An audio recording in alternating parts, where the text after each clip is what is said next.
Hello বন্ধুরা, তো ultimately Bharat টি-20 world cup জিতে গেছে। আমরা খুব এক্সাইটেড, প্রচণ্ড আনন্দ পেয়েছি এবং এই এক্সাইটমেন্ট কখনোই কিন্তু মূল্য দিয়ে বা অন্য কোনো কিছু দিয়ে বোঝানো সম্ভব নয়। আমরা খুব আমার মন এতটাই ভালো, চোখের জল চলে আসলো যখন রোহিত শর্মা মাঠের মধ্যে চিপড়াচ্ছিল। আহা, সত্যি সূর্যকুমারের ক্যাচ, বিরাট কোহলির পারফরমেন্স, মেইন জায়গায় ভালো প্লেয়ার কেন, এবং অবশ্যই বোলিং লাইন আপের সেই বোলিং, হর্ষদীপ হোক, হার্দিক হোক বা বুমরা, প্রত্যেকেই অসাধারণ। তো আমি কিন্তু এখন এখানে ইন্ডিয়া খেলা নিয়ে আমি ডেফিনেটলি কোনো কথা সেটা বলছি, কিন্তু সেটা আমার বলা উচিত, যেহেতু আমি প্রথমে বলবো, কারণ শর্মাজি কা বেটা আমাদের যখন ওয়ার্ল্ড কাপ এনে দিল।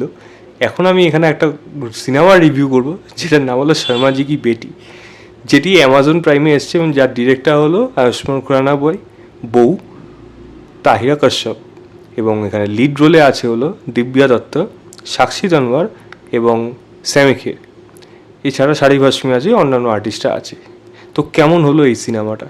গল্পটাই ছোটো করে বলি। তিনজন মহিলা, তিন দিক দিয়ে তারা মানে তাদের নিজস্ব জীবন তারা কাটাচ্ছে। একজন হাউসওয়াইফ হিসাবে, একজন টিচার হিসাবে, আর একজন উঠতি খেলোয়াড় হিসেবে, ক্রিকেটার হিসেবে। কিন্তু তাদের লাইফে কী কী স্ট্রাগল আসছে, তারা এই মহিলা হওয়ার সত্ত্বটাকে তারা কীভাবে কাজে লাগাচ্ছে এবং সমাজের চোখে তারা ঘুরে দাঁড়াচ্ছে। কাইন্ড অফ বলা যায় একটা ওমেন এম্পাওয়ারমেন্টের কথা হোক বা ফেমিনিজমের কথা হোক, যেটা তারা এখানে বলতে যাচ্ছে তাদের বক্তব্যটা, এবং সমাজের মাঝখানে তাদের নিজস্ব একটা প্রতিষ্ঠান বা নিজেদের একটা জায়গা ক্রিয়েট করার জন্য তারা কী কী করছে এবং তারা সেখানে সফল হচ্ছে নাকি, এই নিয়েই সম্পূর্ণ সিনেমা রয়েছে। থেকে বেশি আনতে হলে প্রাইমে গিয়ে আপনাকে এই সিনেমাটা দেখতে হবে।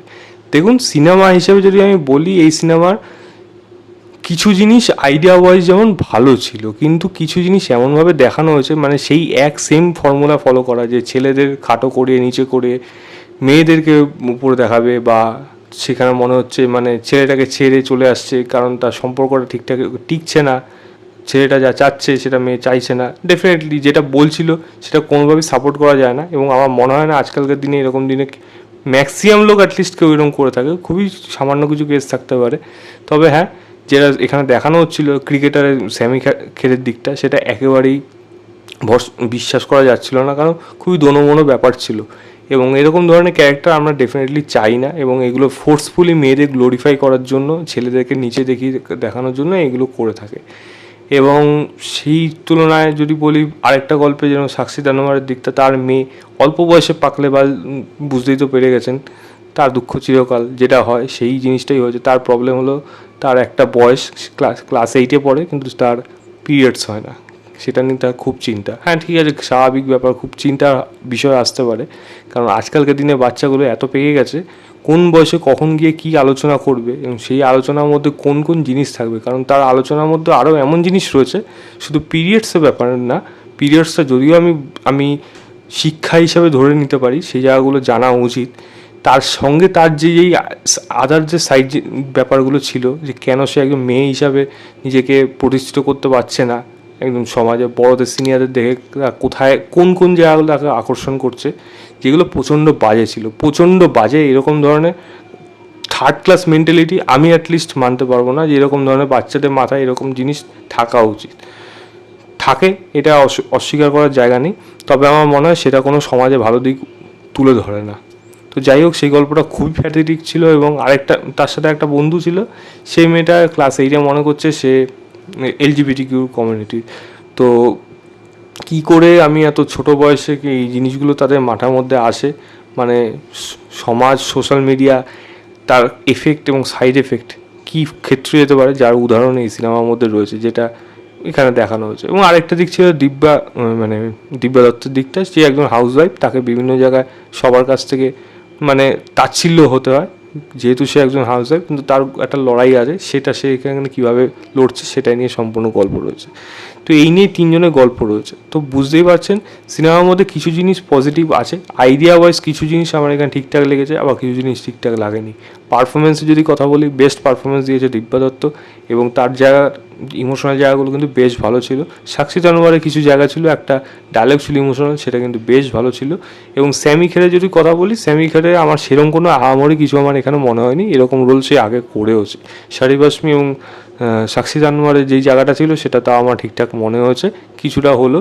এবং সেটা একটা সময় গিয়ে একটু ফোর্সফুলি মনে হচ্ছিলো যেন এটা আর মানে আর নেওয়া যাচ্ছে না, মানে কেমন যেন গল্পটা আর ঠিকঠাক এগোচ্ছে না, আর কোনো জায়গা নেই, তাদের নতুন করে কিছু দেখানো নেই, যেটা আমার এই সিনেমায় মনে হয়েছে।